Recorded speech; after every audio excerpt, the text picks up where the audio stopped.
This is Brother Noli, your speaker for tonight Gospel Hour, and I'm so blessed and honored to be the first speaker of the month. Good evening everyone, and tonight tayo po ay mag-aaral muli ng salita ng Panginoon. At before we start, good evening din po sa ating mga outreaches. I hope you are already tuned in, and please comment and please share the link. And tonight, ang atin pong pag-aaralan sa ating Gospel Hour ay makikita po sa Book of Genesis.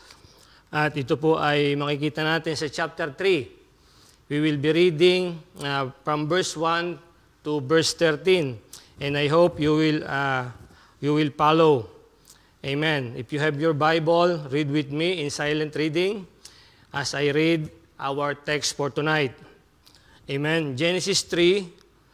From verse 1 to 13. Reading now, sabi po ng verse 1, Now the serpent was more subtle than any beast of the field which the Lord God had made.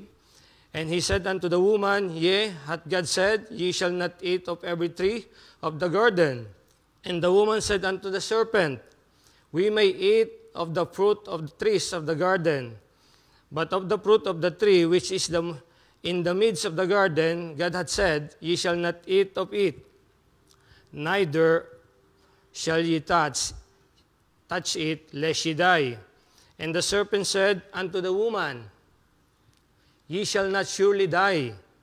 For God doth know that in the day ye eat thereof, then your eyes shall be opened, and ye shall be as gods, knowing good and evil. And when the woman saw the tree was good for food, and that it was pleasant to the eyes, and the tree to be desired to make one wise, she took of the fruit thereof, and did eat, and gave also unto her husband with her, and he did eat. And the eyes of them both were open, and they knew that they were naked, and they sewed fig leaves together, and made themselves aprons. And they heard the voice of the Lord God walking in the garden in the cool of the day, and Adam and his wife hid themselves from the presence of the Lord God among the trees of the garden. And the Lord God called Adam, and said unto him, Where art thou? And he said, I heard thy voice in the garden, and I was afraid, because I was naked, and I hid myself. And he said, Who told thee that thou wast naked? Hast thou eaten of the tree where I commanded thee that thou should not eat? Verse 12, And the man said, The woman whom thou gavest to me, with me, she gave me of the tree, and I did eat. Verse 13, last verse, And the Lord God said unto the woman, What is this that thou hast done? And the woman said, The serpent beguiled me, and I did eat. Tayo po'y manalangin. Ama naming Diyos, salamat po ng marami sa pagkakataong muli kami po ay andito sa platform ng Gospel Hour. Thank you, Lord, for the privilege and for the blessing that I could speak in this Gospel Hour. I pray, Lord, that if there's any sin in me that could hinder this platform or this Gospel Hour, forgive me, Lord, and cleanse me through the blood of our Lord Jesus Christ. Lord, tulungan niyo po kami na maintindihan namin at maunawaan ang mensahe niyo po sa gabing ito. And we pray, Lord, na mangusap po kayo sa amin in a very special way. Give us a tender heart and open mind na maintindihan po namin ang inyong mensahe sa gabing ito. Nawa po ay bigyan nyo ng kapangyarihan, katalinuhan, at karunungan ng inyong lingkod na makapagsalita po ng may katapangan at kalakasan ng loob ang mga katotohanan na nakapaloob po sa inyo pong mga salita, Panginoon. Salamat po sa aking mga kapatid na kasama ko ngayon. I-bless niyo po ang media team, the gadget that we are using, the brethren that are watching, the visitors that we have invited. Praying, Lord, that if there's anyone that who need to be born again in the Bible way. Mangusap po kayo sa mga bisita in the very special way, Panginoon, at help us to be a blessing. And even this platform, Lord, ay i-bless nyo po. At nawa po ay kayo po ang mag-glorify sa gabing ito sa aming kalagitnaan. Salamat po ng marami. Ito po ang aming dalangin sa pangalan po ng aming Panginoong Hesus. Amen and amen. Again, mga kapatid, sa gabing ito po, ang atin pong pag-aaralan, binasa po natin kanina yung ating text from Genesis 1 to 13. And the message that I'm going to preach tonight, or to teach, I entitled it, The Reasons Behind Falling. No? The Reasons Behind Falling. Amen? So, nabasa po natin kanina, ang from verse 1 to 13, nakita natin yung nangyari sa mga unang tao na nandun po sa Biblia. And you know what? In chapter 2, the Lord was enjoying for what He was done, because He saw that everything was good. No? Everything is good and beautiful. Imagine, pag meron ka pong isang bagay na ginawa, bago mo isa ipakita sa lahat, ikaw muna yung nag-i-enjoy at tinitingnan mong mabuti ang mga bagay na ito na iyong ginawa sa iyong mga kamay. And that moment, the Lord is enjoying while He is watching His creation. Amen? And you know what? After nang ma-enjoy ng Panginoon yung sa chapter 2, na-enjoy niya yung kanyang creation, doon po sa chapter 3, sa Genesis chapter 3, dito po na-record ang yung nahulog yung unang mga tao noong una sa kasalanan. No? Genesis chapter 3 is the record where the first human being fell into sin. And imagine, katatapos lang ng Panginoon na likhain at gumawa ng mga wonderful na kanina po doon sa ating mga DBBS, yung mga bata ay in-enjoy nila yung creation ng Panginoon. Amen? Doon sila nag-spend ng kanilang daily vacation. At makita natin at sila po ay masayang-masaya. So, kung titignan natin, on the seventh day, God ended His work. No po, tinapos ng Panginoon yung kanyang creation. And from the day 1 to 6, God saw everything He made that it was good. Lahat ng kanyang ginawa, tiningnan ng Panginoon, at lahat pong ito ay napakaganda at masayang-masaya yung Panginoon. Kaso nga lang, yung sumunod na chapter, doon po nahulog yung mga tao sa kasalanan. And you know what? Nung likhain ng Panginoon, ang lahat ng ito, kasama doon yung field and ground, ay wala pang tao noon, kaya siya ay naglikha ng tao para ito ay alagaan, to keep it. And the Lord from the dust made a man and breathed His nostril, and we became a living soul. Doon po nagsimula ang buhay.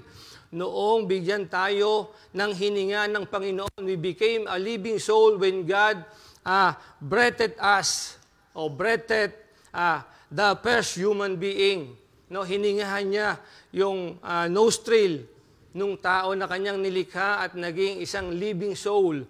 At makikita po natin sa Genesis 2:15, and the Lord God took the man and put him into the Garden of Eden to dress it and to keep it. You know what? Meron po tayong purpose kaya tayo ay nabubuhay. Merong layunin ng Panginoon sa atin. And a man existence was not for nothing. No, hindi tayo nilikha ng Panginoon o binigyan ng buhay para sa wala lamang. God has a purpose why He made a man. Kung bakit ka nabubuhay ngayon, meron pong layunin ang Diyos para sa ating lahat. If we feel that we are useless, you know what? Don't dwell on that. It is not the will of God, because we are special. A peculiar person on God's side. Tayo po'y mahalaga sa Panginoon. Ano man ang pagkatao mo, sabihin ko po sa gabing ito sa inyo, ay ikaw po ay mahalaga sa Panginoon. A man fell down in life because he doesn't know his purpose. Ang tao po ay nanlulumo ng hihina. Nawawala ng gana sa buhay sapagkat hindi niya alam ang layunin ng kanyang buhay. Amen? In this moment, please bear with me. to study this message that God impressed to me. No? The three main reasons why many fall today.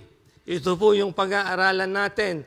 At malalaman natin sa gabing ito kung bakit ang tao ay nahuhulog sa kasalanan, even in our time. Kung noong una, nahulog na yung tao sa kasalanan kasi meron pong nangyari. Merong mga desire ang tao. Merong nagbigay sa kanila ng temptation. And even today, maraming temptation sa paligid. And the three main reasons why many fall today. Number one, the desire to be wise.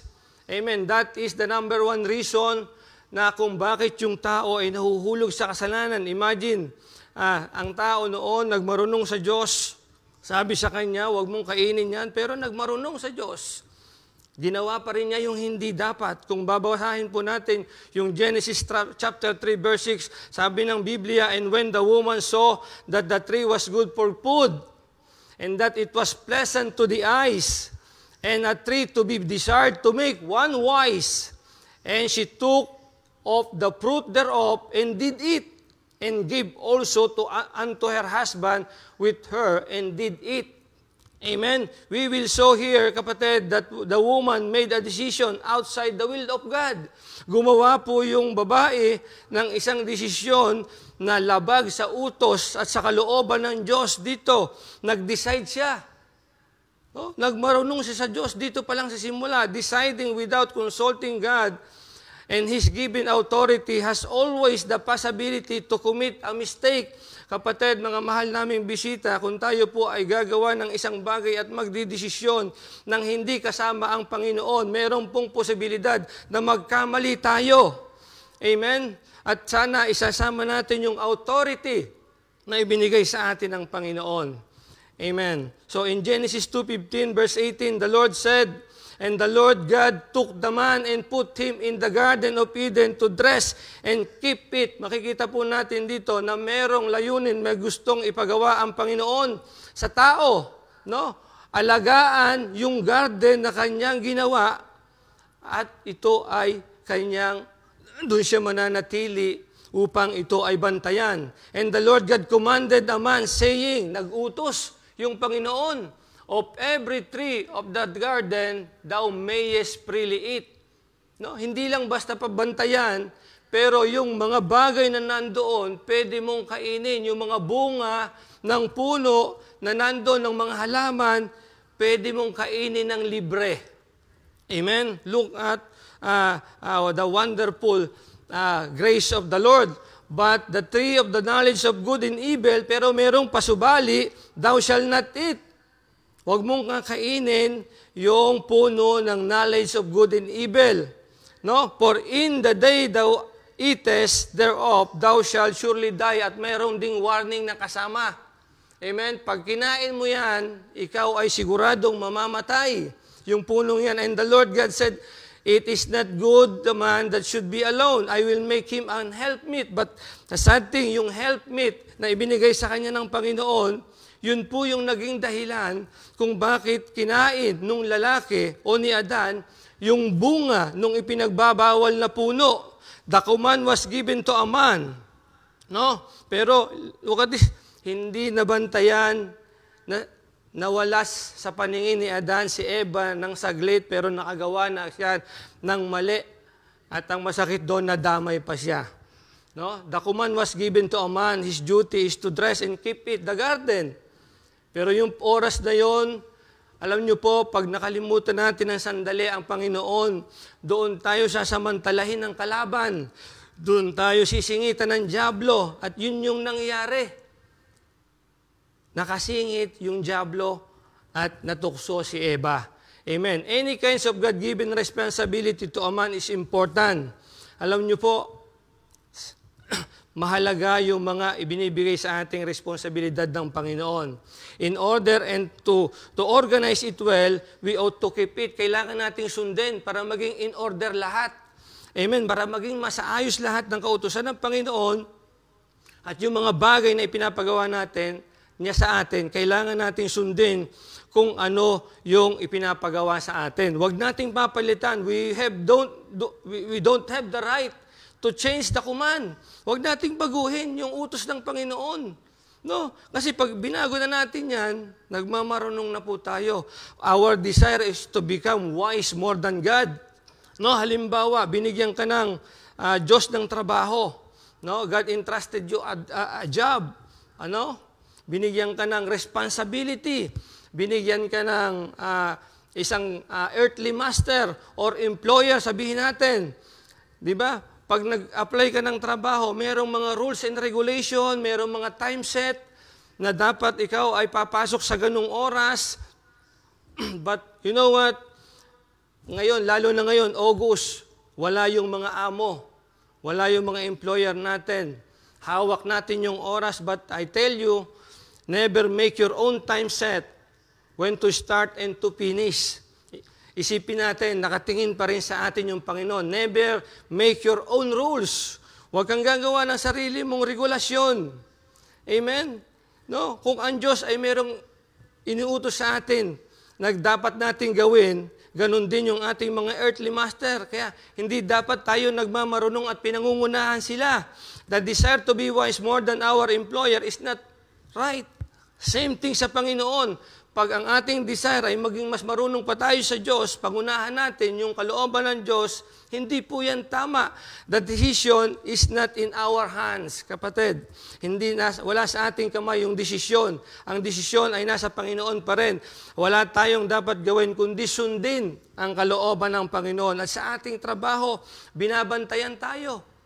At nakikita tayo ng Panginoon. Ang sabi ng Biblia, servants, obey in all things your masters according to the flesh. Not with eye service as men pleaser, but in singleness of heart, fearing God. Kapatid, alalahanin mo yung takot natin sa Panginoon. Wala man dyan yung amo, wala man dyan yung employer.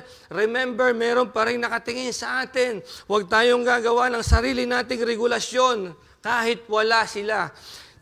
Ang sabi ng Biblia, with the singleness of heart, fearing God, kailangan may takot pa rin tayo sa Diyos. Kasi hindi ka man nakikita ng employer mo, pero nakikita po tayo ng Diyos. The will of God for a man is to build a family, nurture them, and to teach them to revere God. For it's not good to a man to be alone. Hindi po tayo, kalooban ng Panginoon na tayo mag-isa. Kahit na tayo ay nagtatrabaho, kasama natin ang Panginoon. Amen? So, hindi tayo dapat magmarunong maggawa ng ating sariling regulasyon at pangunahan, even yung ating employer, lalong-lalo na ang Panginoon. You know what? If a man decided to be alone, it is not the will of God. Amen? A man designed is to lead a godly family. Ang disenyo sa isang lalaki ay magkaroon ng pamilya at i-lead yung kanyang pamilya sapagkat ito ang kalooban ng Panginoon at magkaroon ng takot sa Diyos yung kanyang buong pamilya. If a man decided to be alone, you are desiring to be wise more than God. Kasi hindi po yan ang kalooban sa atin, Panginoon. Tayong mga lalaki, ang kalooban ng Panginoon sa atin, magkaroon tayo ng pamilya at i-lead natin in the godly way. Look at this. God is not mocked concerning His promise. Huwag kang matakot. Baka hindi ko kayang buhayin yung aking pamilya. Baka hindi sapat yung aking sweldo. No? God is not slack concerning His promise. Tumutupad ang Diyos sa kanyang pangako. He said, of every tree of the garden thou mayest freely eat. It is a sure provision, kapatid. It is a sure provision if a man do what God's commanded. Alam niyo po, pag ginawa natin ang kalooban ng Panginoon, sure na yung provision ng Diyos. Amen? Pero pag hindi natin sinunod, nawawala po yung blessing. Supposed to be a man doesn't need to work to provide for his family. Diba? Sana hindi naman tayo magtatrabaho. But because of disobedience, he was cursed by God. Diba? Pinarusahan sila nung sila'y nagkasala. No? Hindi naman dapat sila ay nandun lang sa Garden of Eden, sa paraiso, in that paradise that God made for them. Hindi sila magtatrabaho, pipitasin lang nila. they may freely eat of the fruit thereof, ng mga halaman na nandun, pero pinili nilang magkasala. Nahulog sila sa kasalanan dahil for the desire to become wise more than God.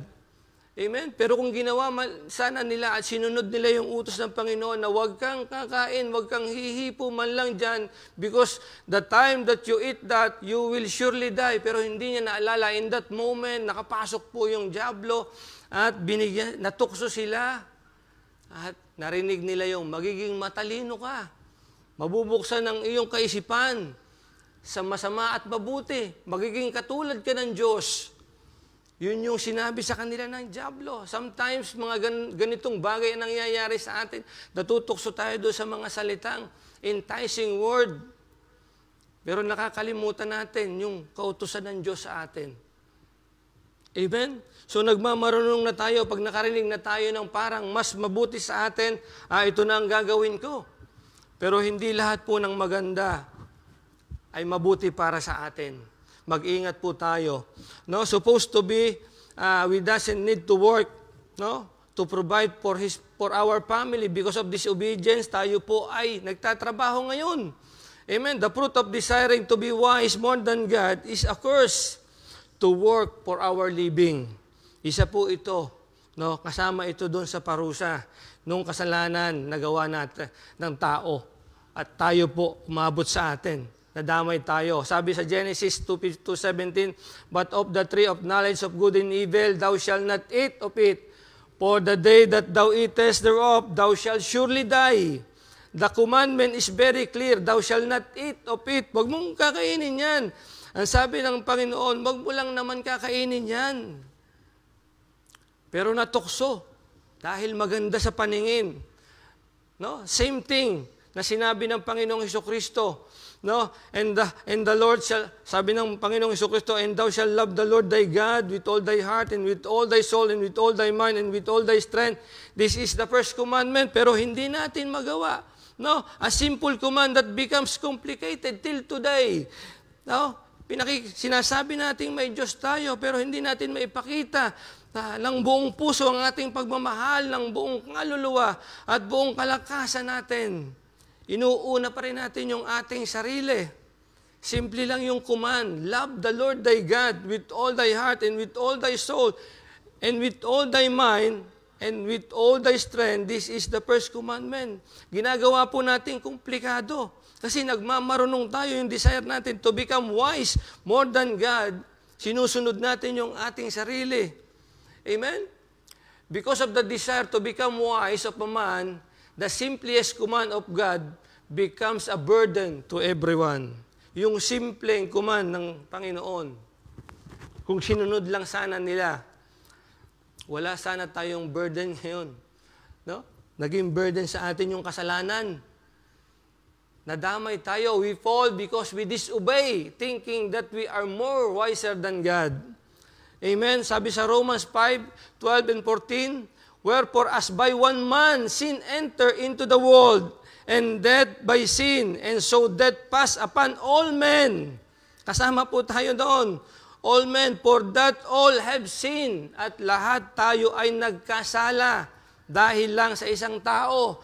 Nevertheless, death reigned from Adam to Moses, even over them that had not sinned after the similitude of Adam's transgression, who is the figure of him that was to come. Wala naman tayo pong kinalaman doon sa ginawa nila doon sa Garden of Eden, but nadamay po tayo. Amen? Umabot sa atin. Hindi naman natin alam eh. Pero because we are the seed of Adam, dala-dala natin yung kasalanan. As a man, he could stand firm. Pwede naman siyang manindigan na huwag mo nang kainin yan. Amen? Hindi ko kakainin yan. Dahil sinabi ng Diyos na huwag kainin yan. Pero nag-disobey din siya. Amen? As a man, he could stand firm for what God has commanded and rebuke his wife. Pwede niya sawayin yung kanyang asawa. Humingi ka ng tawad, mag-repent ka na. Pero hindi niya ginawa. What he did is kinain din niya. No? Dapat i-rebuke niya. Perhaps he must rebuke his wife for what she has done. But perhaps he listened to her voice and forget God's command. Amen? Sometimes mahirap makinig sa boses ng iba at hindi sa boses ng Diyos. Tayo po'y nagkakamali pag ang pinakinggan nating tinig ay hindi tinig ng Diyos. Amen? Ang sabi ng Bible sa verse 13, "And the Lord God said unto the woman, What is this that thou hast done?" Nirebuke ng Panginoon yung babae. And the woman said, "The serpent beguiled me, and I did eat." You know what? Paano ba naman hindi matutokso yung babae doon sa ganda ng beguiled? May subtle. Pag sinabing subtle ay maamo ang ahas noong una. Amen? Maganda. Siya yung pinakamagandang hayop sa balat ng lupa, sabi nga. Amen? The serpent beguiled the woman because she is weak. Amen? Nadala sa tukso dahil sa paningin. The lust of the eyes. Nagandahan. Kaya ingat po tayo, hindi lahat ng maganda ay tama sa mata ng Panginoon. Sabi ng Bible sa 1 Peter 3:7, "Likewise, ye husband dwell with them, according to knowledge, giving honor unto the wife, as unto the weaker vessel." Look at this. Sila po'y weaker vessel. Madali sila marupok ang mga babae. Madaling matukso, as being heirs together of the grace of life, that your prayers be not hindered. The serpent who was used by the devil did tempted the woman, and she fell. Yung ahas po yung ginamit ng diablo para tuksuhin yung babae. And the man said, "The woman whom thou gavest to be with me, she gave me of the tree, and I did eat." No, the desire of the woman to become wise bring the entire humanity to the everlasting curse. Amen? Yung desire nung babae na maging mas marunong pa sa Panginoon. Kasi pinangunahan niya yung Panginoon. Ginawa niya yung hindi dapat. Dapat sana nag-consult siya sa Panginoon. Tama ba itong gagawin ko, Lord? Meron dito nangungusap sa akin. Tama ba yung sinasabi niya sa akin? Susundin ko ba ito? Pero hindi niya po ginawa. Ang ginawa niya ay sinunod niya yung sarili niya. No? Nagmarunong siya sa Diyos. At ito yung naging result ng kanyang disobedience, ng kanyang desire na maging wise at mas matalino sa Diyos. Ang nangyari ay is an everlasting curse, no? For the entire humanity. Damay po tayo. Kaya you cannot justify ourselves that we are not a sinner. She decided to do something without consulting God and her husband, to the point that her decision created a devastating consequences for the whole world. You know what? We cannot justify that we are not as sinners before God. Amen. Hindi po natin pwede sabihin, wala naman akong kasalanang ginagawa. Very clear po yung Bible. No? Dahil sa isang tao, ang lahat ay nagkasala, for all have sinned, for the sin of Adam. Amen? In Genesis 3:6, sabi ng Bible, "And when the woman saw that the tree was good for food, and that it was pleasant to the eyes, and a tree to be desired to make one wise, she took of the fruit thereof." Amen? Nung nagmarunong na siya, kinuha na niya yung prutas, sinuway na niya yung Diyos, and did eat. Hindi niya lang kinuha, kinain pa niya. At hindi niya lang kinain, ibinigay pa niya doon sa kanyang asawa. At kinain din ng asawa niya. Amen? It doesn't mean that it looks good, it is healthy. Hindi porket maganda, ito ay healthy. Amen? Parang sa panahon ng tag-init. Amen? Titingnan mo yung bote ng Coca-Cola, nagpapawis-pawis siya sa sobrang lamig. Sa sobrang lamig. Pero alam nyo ba, hindi naman healthy sa katawan ng tao ang Coke. Pero yung tao, tuloy pa rin. Kahit alam niya na hindi healthy, iniinom pa rin. It doesn't mean that it is pleasant, it is good. It is not right for a woman to decide without consulting God and her husband first. Dapat sana ang ginawa niya noon, nagtanong muna siya sa Panginoon at sa kanyang asawa. No? Amen? Wives, do not think that you are wiser than your husband. It's not the will of God sa atin po, sa mga asawang babae. Huwag po natin pagunahan ang mga asawa nating lalaki. Amen? Pero may tanong, how about if my husband doesn't know anything? Meron kasing mga asawa na pinaupaubaya na lahat sa asawang babae. Pero hindi po yun tama. Tayo pa rin mga lalaki, no, sa guide ng Panginoon ang magdi-decide para sa pamilya natin. Amen? Sabi ng Bible, kung ang lalaki ay susunod sa kanyang sa Panginoon, maigagayad niya ng mabuti ang kanyang pamilya. Because sa Psalm 37 verse 23, ang sabi po ng Bible, the steps of a good man are ordered by the Lord, and He delighted in His way. Amen. In Proverbs 3 verse 6 to 7, in all thy ways acknowledge Him, and He shall direct thy paths. Be not wise in thine own eyes. Fear the Lord and depart from evil. Amen. You know what? If the husband fear God and acknowledge all God's way, God will direct his path so that he can lead right his own family. Pag sumusunod po ang asawang lalaki, sa Diyos, wag nating isiping mga asawang babae na wala yang alam, sapagkat ang karunungan ay manggagaling po sa Diyos. No, all thy ways acknowledge Him, and He shall direct thy paths. And be not wise in thine own eyes. Fear the Lord, and depart from evil. For the steps of a good man are ordered by the Lord. Amen, nanggagaling sa Panginoon. Yung karunungan ng asawang lalaki, may i-guide niya ang kanyang pamilya ng tama. Amen, kung siya'y susunod sa kalooban ng Panginoon. And for the husband, love your wives, even as Christ also loved the church and gave Himself for it. Mahalin natin mga lalaki ang ating mga asawang babae. Igalang natin sila. No? Like the Lord Jesus Christ loved also the church, katulad ng pagmamahal ng Panginoong Jesucristo sa kanyang iglesia. Amen? So the main three reasons why many fall today. Number one, the desire to be wise. And when you desire to be wise, ang sunod po dito is the desire of wants. Maghahangad ka na. Pagpakiramdam natin sa sarili natin, tayo ay marunong na. Pasok na yung desire of wants.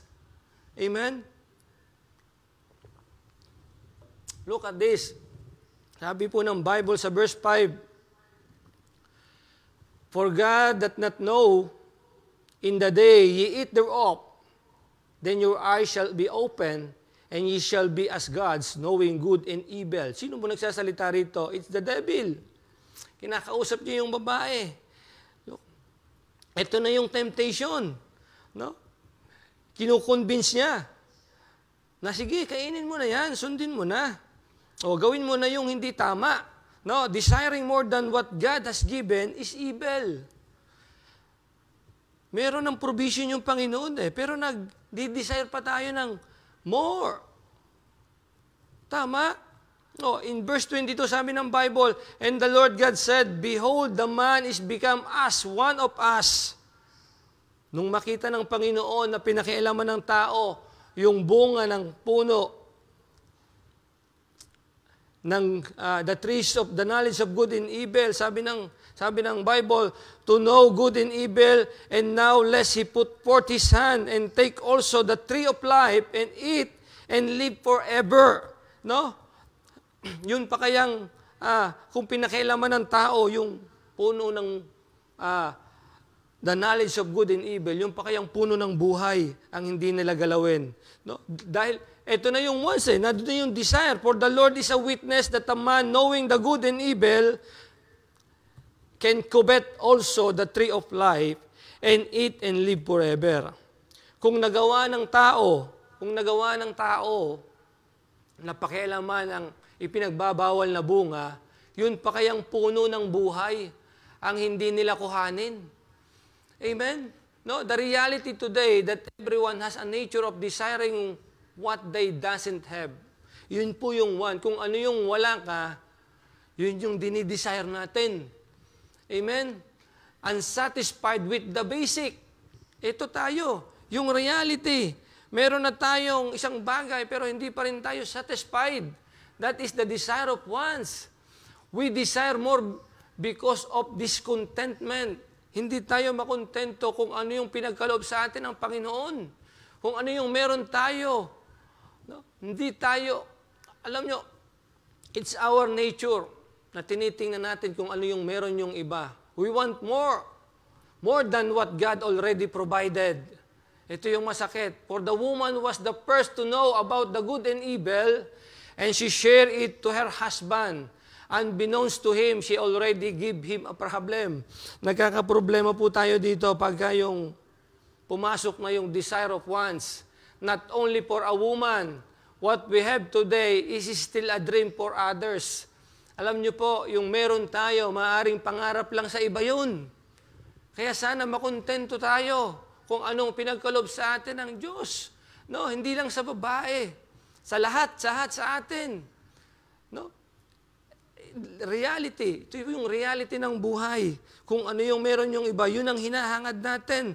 No, let's read back Genesis 3, verse 1 to 4. Sabi ng Bible, now the serpent was more subtle than a beast of the field, which the Lord God had made. And he said unto the woman, Yea, hath God said, Ye shall not eat of every tree of the garden? Sinabi ba ng Diyos na huwag kang kumain ng punong yon, ng bunga ng punong yon? And the woman said unto the serpent, We may eat of the fruit of the trees of the garden. Pwede kaming kumain. Lahat ng bunga ng puno sa hardin. But of the fruit of the tree which is in the midst of the garden, God had said, Ye shall not eat of it. Yung punong yun na nasa gitna, wag daw namin kakainin. Neither shall ye touch it, kahit na hipuin. Sabi niya, lest ye die. But the serpent said, and the serpent said unto the woman, Ye shall not surely die. Amen? Sometimes, nakikinig tayo sa tinig ng iba at hindi sa tinig ng Diyos.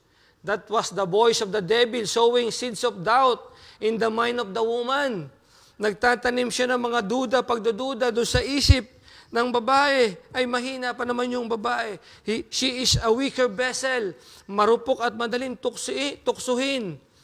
Amen? So, when we adhere to other voices rather than the voice of God, we are in danger. Dapat ang boses po ng Diyos ang pinakikinggan natin at hindi boses ng kung sino-sino. Many relationship was ruined because of hearsay. Yung mga sabi-sabi, maraming relasyon nasisira dahil nakikinig ang bawat isa sa sabi-sabi. Amen?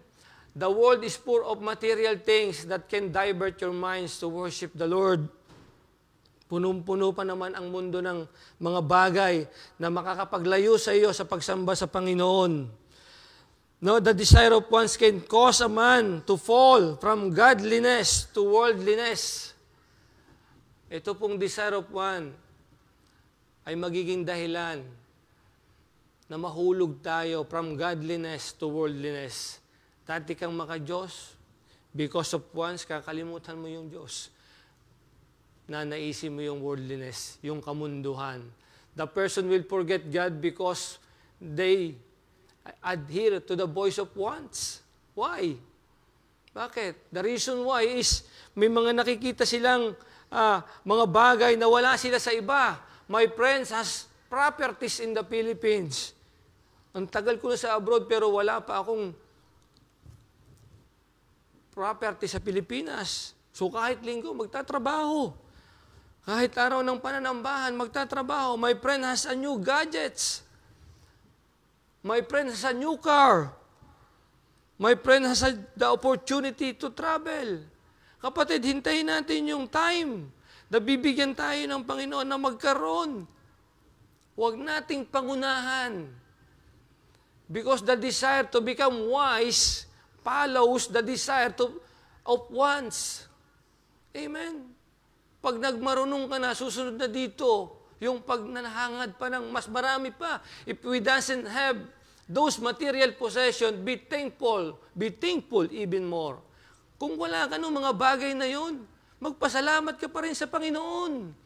You know what? Because the will of God in 1 Thessalonians 5:18, in everything give thanks, for this is the will of God in Christ Jesus concerning you. Kalooban ng Panginoon na kahit wala ka ng isang bagay na ito, magpasalamat ka pa rin. No? You need to be content na wala tayong sakit at malusog tayo. No? Pag meron kang good health, the rest will follow. Amen. Sa manggagaling yung good health na yan. Oh, biyaya ng Panginoon yan. Grasya ng Panginoon sa tao. Kasi pag ginusto ng Diyos na magkasakit tayo, wala tayong magagawa. Amen. Sa kagusto natin ng mga bagay-bagay, kakalimutan natin yung ating obligasyon sa Panginoon, ipopokus natin yung ating buhay sa pagtatrabaho, pupunuin na, gusto nating mapuno yung ating mga bank account. Paghangad yan, the desire to be of wants. Kahit na masakripisyo yung gawain ng Panginoon, kahit na masakripisyo yung pananambahan, kahit na masakripisyo yung pag-aaral ng salita ng Diyos, babaliwalain natin yan. Dahil we want more and more and more. Pero don't you know, bagkus kang maghangad pag kinalimutan mo ang Diyos, walang mapupunta at walang nangyayari. You are putting your money in the bag with holes. Hindi mo alam, nasasayang yung pera mo sa walang kabuluhan. Dahil kinakaligtaan natin. Because of wants ang Panginoon. No? Having a dream to own a property and some luxury in life is not a sin. As long as we didn't forget to obey and to acknowledge to the perfect will of God. Okay lang, mag-design ng bahay at lupa, ng mga bagay na luxury. Pero wag naman natin kalimutan yung Diyos. Wag natin isisang tabi. Pag-araw ng pananambahan, manambahan tayo. Pag-araw ng linggo, wag natin itong ipagtrabaho. Ito'y iukol natin sa gawain ng Diyos. Amen? The will of God is to supply our basic need, not our wants. Ang kalooban ng Diyos, yung ating mga basic needs lang. Sabi ng Bible sa Philippians 4:19, but my God shall supply all your need according to His riches and glory by Christ Jesus. Amen? Kapatid, hindi naman tayo pagkukulangin ng Panginoon kung i-honor natin siya. Sabi dito, according to His riches, kung paano mo gino-glorify yung Panginoon, doon kanya pagpapalain. Amen? Yun yung barometer ng pagpapala sa iyo. Kung paano mo i-honor, kung paano natin i-honor ang Diyos. No? Sabi ng Bible sa 1 Timothy 6:6-9, but godliness with contentment is a great gain. No? Yung maka-Diyos na kakontentuhan, it is a great gain. Amen? Doon pa lang, makontento ka na kung anong meron tayo. Amen? For we brought nothing into this world. Wala naman tayong nadala rito. And it is certain we can carry nothing out. Wala rin tayong madadala. Pag umalis tayo sa mundong ito, ang having food and raiment, sabi ng Bible, let us be there with content. Pagkain lang pala at damit, dapat makontento na tayo. But they that will be rich fall into temptation. Kaya hindi tayo pinapayaman ng Panginoon. Baka yung yaman na yan ang maglayo sa atin. Kasi baka pag may pera ka na, wala ka sa gawain. Nasa dagat ka ngayong August o nasa bakasyon ka, iniwan mo na yung gawain ng Diyos. Sa halip nagtrabaho ka. Amen? And a snare, and into many foolish and hurtful lusts. Amen? Who's drawn man in destruction and perdition. Look at that. Ito pala yung mga nagdadala sa atin. In destruction and perdition is the desire of one. Malinaw na sinabi ng Bible, but they that will be rich fall into temptation and a snare, and into many foolish and hurtful lusts, which drawn men into destruction and perdition. I hope naintindihan natin na pagkaroon tayo ng desire to become wise, the desire of one's will follow. Maghahangad na tayo at dyan tayo nahuhulog sa kasalanan. Amen? And the three main reasons why many fall today, the desire to be wise, the desire of one, and after you desire of one's, you need a wealth. No, the desire of wealth. That is our third point. Amen? Kasi pag may wants, kailangan ng wealth. Kailangan mong masustain yung iyong wants. Amen? Sabi ng Bible sa verse 5, For God that know that in the day ye eat thereof, then your eyes shall be opened, and ye shall be as gods, knowing good and evil. To sustain the wants, it needs a wealth in any cause. Kahit ano na lang. No? Sabi ng Bible, and ye shall be as God. Ikaw na yung magiging Diyos ng iyong sarili. Dahil alam mo na yung tama at mali. Ay, ito ngayon. Kailangan ko nito. Kailangan kong gawin to. Kasi kailangan kong isustain yung aking mga pangangailangan. You know what? That is evil. God forbid to eat, neither touching the fruit of the tree of knowledge of good and evil. Kapatid, iniutos ng Panginoon, huwag kang kakain yan. Huwag kang hihipo dyan. Sabi ng Bible, not forsaking the assembly. Huwag mo rin namang kakalimutan ang pananambahan. Huwag mong kakalimutan yung gawain ng Diyos. Once it happened, we will become the God of our own. Pag nangyari yun, tayo na yung Diyos ng ating sarili. To desire to be like God is holy. But to become as God is evil. God of our own. Amen? Pagka tayo na yung Diyos natin, because gusto nating maging mas marunong pa sa Diyos, gusto nating more and more, that's want, and pagkatapos mo, kailangan mong isustain yung iyong wants, and you need wealth. No, there's only one God in three persons. That's why Lucifer was kicked out of heaven for his desire to be like the Most High. Kapatid, pag nag-desire ka ng maging katulad ng Diyos, pupulutin ka kung ano yung kinasadlakan ni Lucifer. Knowing the good and evil includes the desire to be rich in any cause. Yumaman lang kahit paano na. The lust of the flesh is the one who pushes someone in having a desire to become wealthy, even without the guidance of the Lord. Kapatid, yung ating desire ng wants, yun yung nagiging dahilan kung bakit tayo nagdi-desire ng wealth, ng kayamanan, kahit wala ang Diyos, kahit ano na lang, basta yumaman. No, sabi ng Bible sa 1 John 2:16, For all that is in the world, the lust of the flesh, the lust of the eyes, and the pride of life is not of the Father, but is of the world. The desire of wealth will become more demanding because you need to sustain your wants. People will tend to find always a greener pasture to feed his lust without considering God anymore. Ito na yung desire ng tao kahit na walang Diyos. Basta masunod ko yung aking luho, no? Kahit saan na lang, basta yumaman. Amen? Kahit saan na lang, basta yumaman, kahit wala ang Panginoon. You know what? Tanungin ko kayo, who among us consider God before leaving the Philippines? Sino po sa atin? In our mindset is about money to sustain the needs of our loved ones.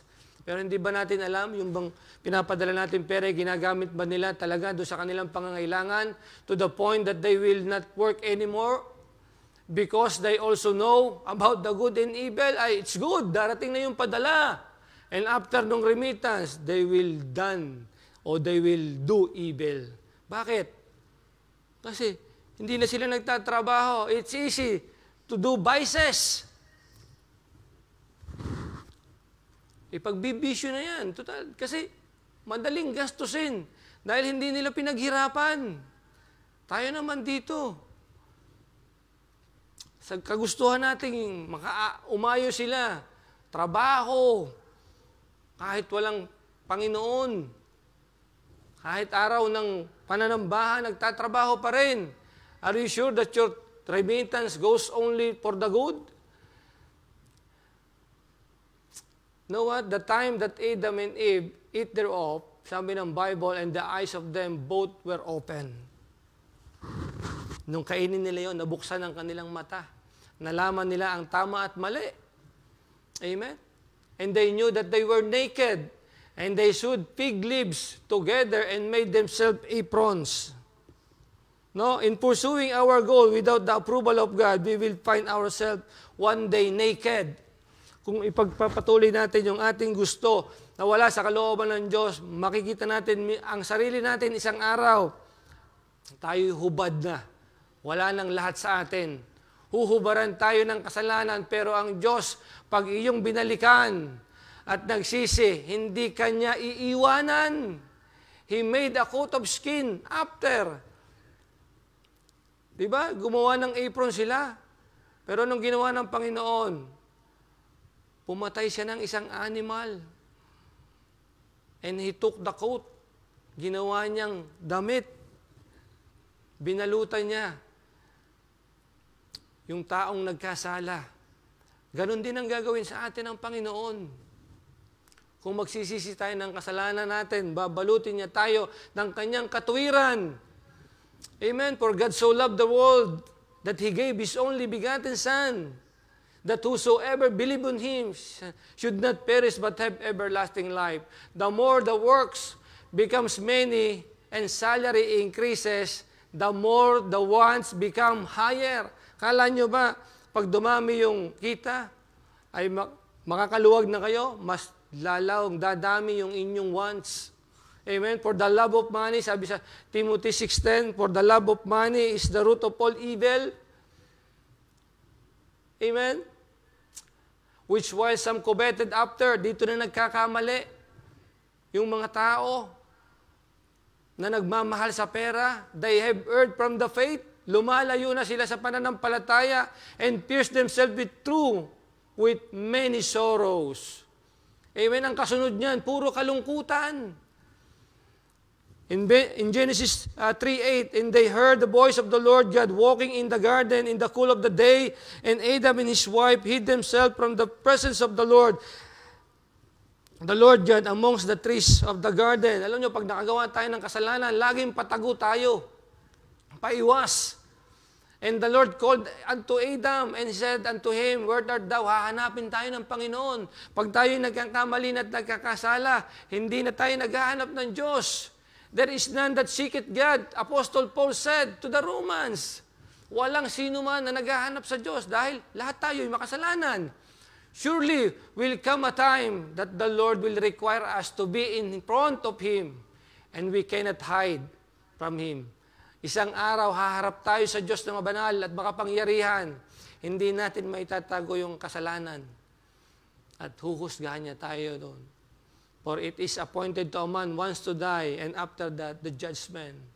Because of sin that stripped us to nakedness, and they sewed fig leaves together and made themselves aprons. It pictures religion and good works. Hindi mo kayang pagtakpan ng iyong kasalanan ng religion at mabuting gawa. By religion and good works, people are hiding the sin that they are doing. These things cannot save you from the punishment of sin. Hindi ka kayang iligtas dito sa parusa ng kasalanan. They have sinned against God by complying to the devil's temptation. Ingat po tayo. Maraming tukso. Maraming kapamaraanan ng dyablo para ilayo tayo sa gawain ng Panginoon. Unang-una laging ginagamit niya dyan ay salapi o pera. Pagdating na sa bigayan, lumalayo na sa Panginoon. Pag-giving na ang pinag-usapan, tumatalikod na sa Panginoon. Sabi sa Galatians 6:7, be not deceived, God is not mocked, for whatsoever a man soweth, that he shall also reap. In Romans 6:23, for the wages of sin is death, but the gift of God is eternal life through Jesus Christ our Lord. Sabi ng Bible, for the wages of sin is death, but the gift of God is eternal life through Jesus Christ, our Lord. Hindi pa huli ang lahat. Pwede pa po tayong magsisi ng ating mga kasalanan.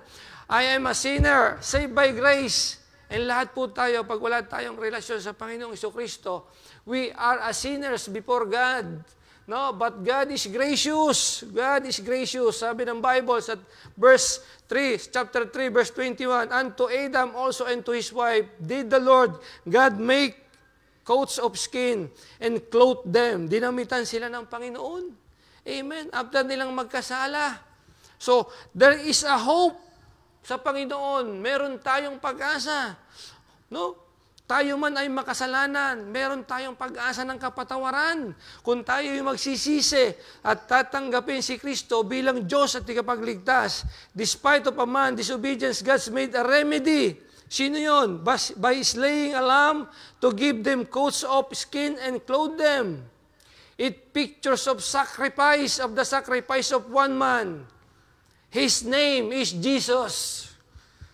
Yung sakripisyo po ni Jesus Christ sa cross ng Kalbaryo, yun yung naging kabayaran sa kasalanan ng tao. Amen. Namatay po siya sa cross, dumaan ang kanyang banal na dugo para sa ating lahat. He gave His life, for God commended His love toward us, that Christ died for us while we were yet sinners. Christ died for us. Habang tayo ay makasalanan, namatay po si Kristo para sa atin. Amen. Sabi sa John 1:29, in the next day John said, Jesus coming unto him and said, behold the Lamb of God which taketh away the sin of the world. Siya po yung nag-ako ng lahat ng kasalanan natin. In Acts 4:12, neither is there any salvation in any other, for there is none other name under heaven given among men whereby we must be saved. That name is Jesus. In John 14:6, Jesus saith unto him, I am the way, the truth, and the life, and no man cometh to the Father but by him, but by me. No, He is the only way. Sabi ng Bible, therefore, as by the offense of one, judgment came upon all men to condemnation, even so by the righteousness of one, the free gift came upon all men unto justification of life. Amen. May nag-alay ng buhay sa atin para po tayo ay maging matuwid sa harap ng Panginoon. For us by one man, disobedience, many were made sinner. Dahil sa kasalanan ng isa, nagkasalang lahat. Kasama po tayong lahat doon. So by the obedience of one, shall many be made righteous. Who is that man? This name is Jesus. If you are a visitor today, and still, hindi ka paligtas, kiniklaim mo na kilala mo si Kristo, pero hindi ka pa rin nagsisisi ng kasalanan. We are all sinners. Tayong lahat, kasama po ako doon. Kailangan natin ang tigapagligtas. For all have sinned and come short to the glory of God. And for the wages of sin is death, but the gift of God is eternal life through Jesus Christ our Lord. You know what? If you're a visitor tonight, at wala pa po ikaw relasyon sa Panginoong Jesucristo, this is the right time. Because sabi ng Bible, repentance toward God and faith unto the Lord Jesus Christ. Ang kailangan po natin magsisi ng ating kasalanan at manampalataya sa ginawa ni Kristo Jesus sa krus ng Kalbaryo. He died on the cross for our sin. Amen? So sana maintindihan natin, kailangan natin lahat ng kaligtasan. Amen? Kailangan natin ng kapatawaran. But to obtain the salvation, we need to repent of our sin. We need the Lord Jesus Christ because He's the way, the truth, and the life. And no man cometh to the Father except by Him. Kung hindi ka paligtas, this is the right time, the day of your salvation. And if you are a visitor today, you need the Lord Jesus Christ. Amen?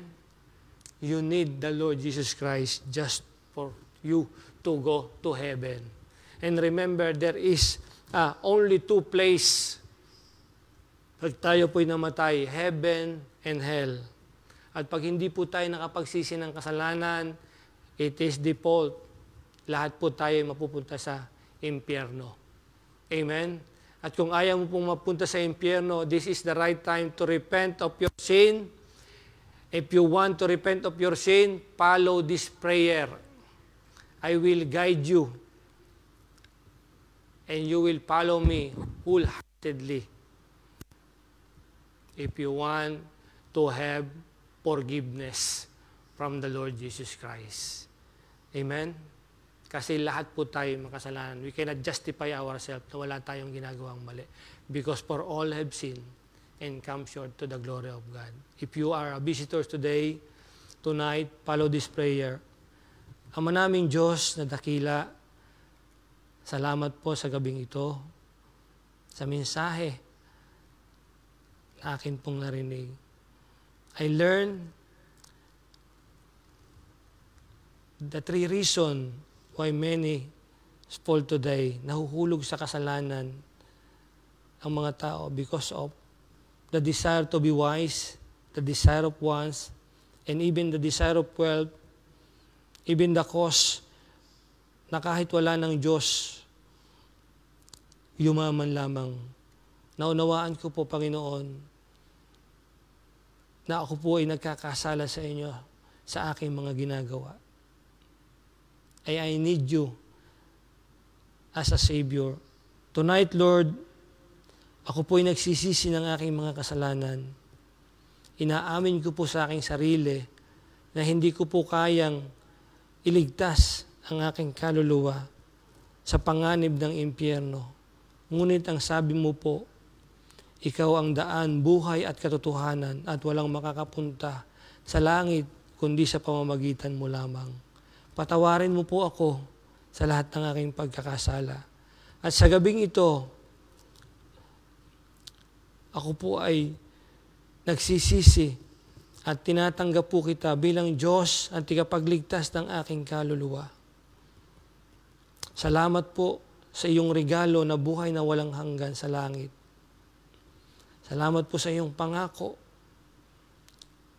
Napapatawarin mo po ako kung ako'y magsisi. If I confess my sin, sabi niyo po, you are just and faithful to forgive me. Lord, salamat sa pangakong ito. Ngayong gabi, Panginoon, salamat sa kaligtasan. And today, tonight, salamat po sa inyo pong ginawa sa krus ng Kalbaryo para sa akin.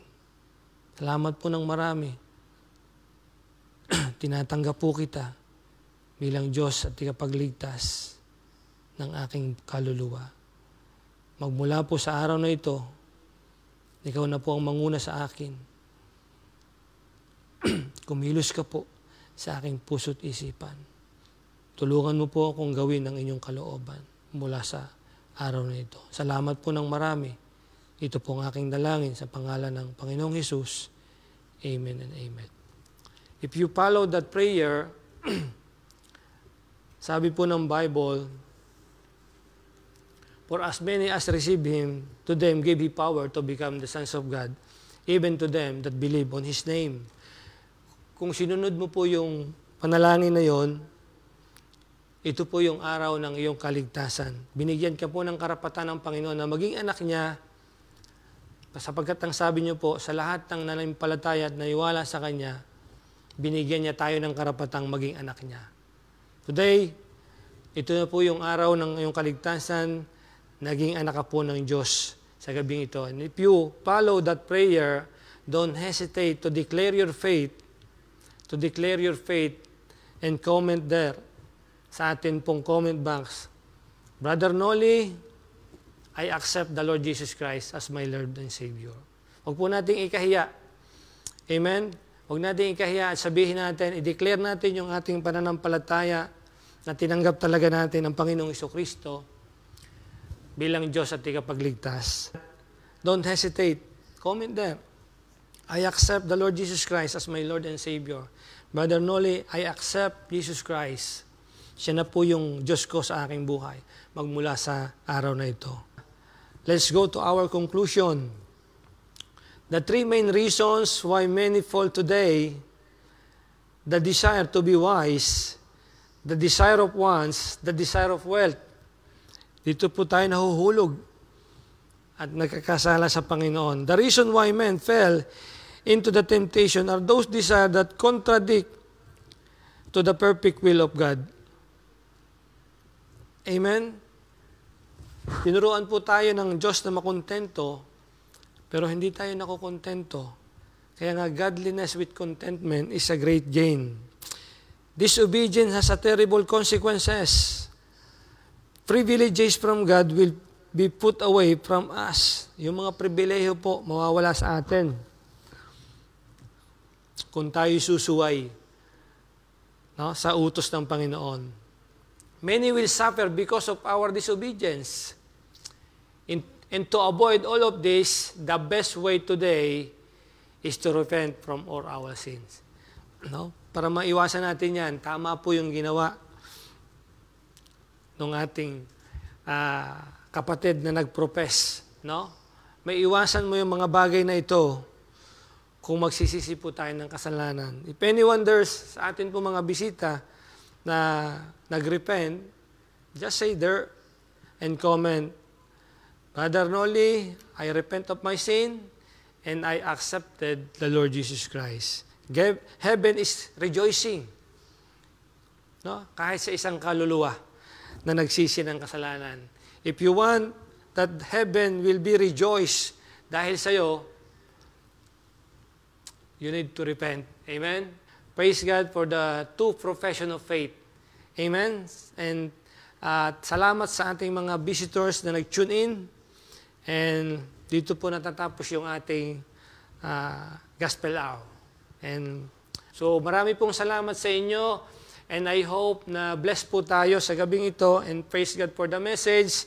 Praise God for the enabling grace. And salamat po sa ating media team, sa platform na ito. And bago tayo magpaalam, isarado po natin ang Gospel Hour na ito sa panalangin. Let's pray. Panginoon, salamat po ng marami sa gabing ito. Thank you for your guidance. Thank you for enabling me. Thank you for the visitor. And thank you for the two profession of faith. Thank you for the brethren who assist me, the media team. Thank you for the platform that we are using. Lord, thank you for the vision of our pastor. Thank you for the guidance of the Holy Spirit, Panginoon. Sana po sa gabing ito ay nag-glorify ka po namin and help us always, Lord, to obey your commandment, Panginoon. Nawa po maalala namin lagi ang inyong kalooban, kabutihan, pangako. At salamat sa kapatawaran, salamat sa kaligtasan, Panginoon. Salamat po ng marami. Ito po ang aming dalangin sa pangalan po ng Panginoong Jesus. Amen and amen. Again, this is Brother Noli saying good night. God bless.